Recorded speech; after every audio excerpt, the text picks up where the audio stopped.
Well, we're back again with the Psalm of the Day, and today we're looking at Psalm 62, some selected verses from Psalm 62, and the title of the meditation is called The Beauty of Silence. The Beauty of Silence. Yeah, maybe I should just shut up here and just let it be silent for a while, but I won't. I'm going to read Psalm 62, at least some selected portions of Psalm 62 to you. Truly my soul waits for God. From him comes my salvation. He only is my rock and my salvation. He is my defense. I shall not be greatly moved.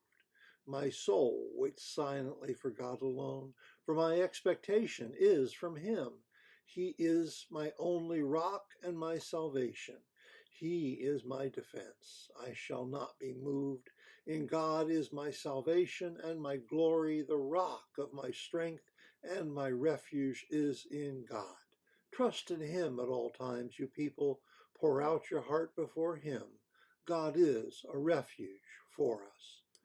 Well, you might want to read the rest of Psalm 62 and see how you might make it apply to our situation today. Again, Psalm 62, as many of the Psalms, speak of enemies and attacks by peoples. As we try to cast that on to today, think of the enemy not so much in terms of humans and other beings, but in terms of this little tiny virus as an enemy, and think of it as applying to today's situation. But the Psalm 62 that we're looking at today is called The Beauty of Silence. The meditation is by Herb van der Lugt, and it goes like this. Written on the wall behind the pulpit of the church we attended in my teens were these words: The Lord is in his holy temple. Let all the earth keep silence before him. This is from Habakkuk 2, verse 20. And keep silence, we did. All 8 of us boys said nothing to one another as we sat, waiting for the service to begin. I loved this quiet time, and often succeeded in pushing thoughts about girls and the Detroit Tigers out of my mind.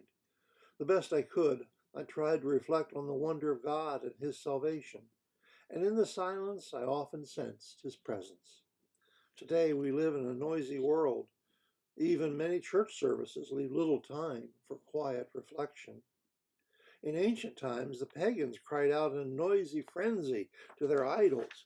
In sharp contrast, the psalmist saw wisdom of silence, because in quiet reverence, God can be heard. In the stillness of the night, under a starry sky, in a hushed sanctuary, or in a quiet room at home, we can meet the living God and hear him speak. The psalmist's words are still relevant today. Wait silently for God alone. Herb concludes his meditation: to hear God's voice, turn down the world's volume. Hope you find some time for silence today, to sit in silence and to reflect on God, to reflect on his mercy, to reflect on his great gift in Jesus Christ. We hope that we will be back again and see you next time.